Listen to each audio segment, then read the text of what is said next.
దాదాపు 10 మంది ఎమ్మెల్యేలని బీఆర్ఎస్ నుంచి కాంగ్రెస్ పార్టీలో చేర్చుకున్నారు Revanth Reddy. One by one కండవాలు కూడా వేసేశారు, సభలు కూడా పెట్టేశారు. ఇదివరకు కేసీఆర్ చేసే పని ఆయన చేశాడు, కానీ ఆయన చేసిన దాన్ని కాంగ్రెస్ పార్టీ లీగల్గా జాగ్రత్తగా ఫైట్ చేసి సాధించలేకపోయింది. దాంతో వాళ్ళు మంత్రి పదవులు కూడా అనుభవించేశారు.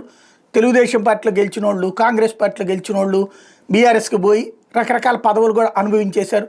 10 ఏళ్ళు ఏమీ కాలేదు. కానీ ఇప్పుడు లీగల్గా టాక్టికల్ ఫైట్ చేయగలిగింది బీఆర్ఎస్. ఫైనల్గా 10 మంది ఎమ్మెల్యేలు బీఆర్ఎస్లో గెలిచి ఇప్పుడు కాంగ్రెస్ పార్టీలో ఉంటే వాళ్ళని అనర్హుల్ని చేయాలంటూ పిటిషన్లు వేస్తే హైకోర్టు గడువిస్తే దాన్ని సుప్రీంకోర్టులో ఛాలెంజ్ చేస్తే సుప్రీంకోర్టు ఏమంది, ఏంటి అసలు దీనికి డెడ్ లైన్ ఎట్లా పెడతారు అంటే, లేదు అది స్పీకర్ గారి విచక్షణాధికారం. అంటే విచక్షణాధికారానికి ఒక హద్దు ఉండాలి కదా, ఎన్ని సంవత్సరాలు చేస్తారు అంటే అది ఆయన ప్రివిలేజీ. ఇట్లాగా కథలు చెప్పుకుంటూ వచ్చారు.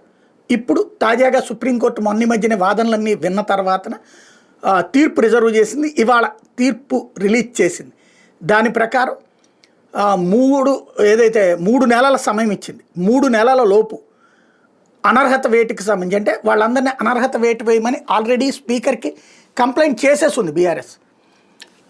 ఇప్పుడు వాళ్ళందరినీ అనర్హుల్ని చెయ్యాలా లేదా అన్న నిర్ణయం స్పీకర్దే. బట్ అది 10 నెలల్లో, ఇదే 3 నెలల లోపు అని చెప్పింది. ఇప్పుడు 2 ఆప్షన్స్ ఉన్నాయి రేవంత్కి.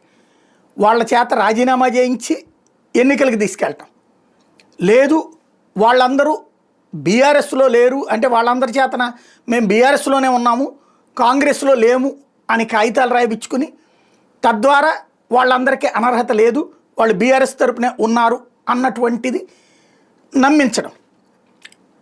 అది పబ్లిక్లోకి, అంటే ఆ ఆస్పెక్ట్లో వాళ్ళని అనర్హత వేటు నుంచి తప్పించడం, లేదా అనర్హత వేటు వేసి ఎన్నికలకు వెళ్ళటం.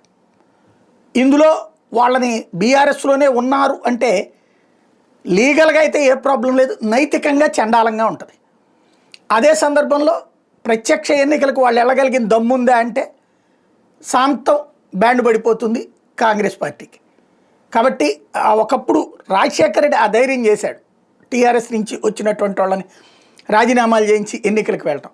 ఆ ధైర్యం ఇప్పుడు రేవంత్ రెడ్డి చేస్తాడా లేదా అన్నది తేలాల్సి ఉంది.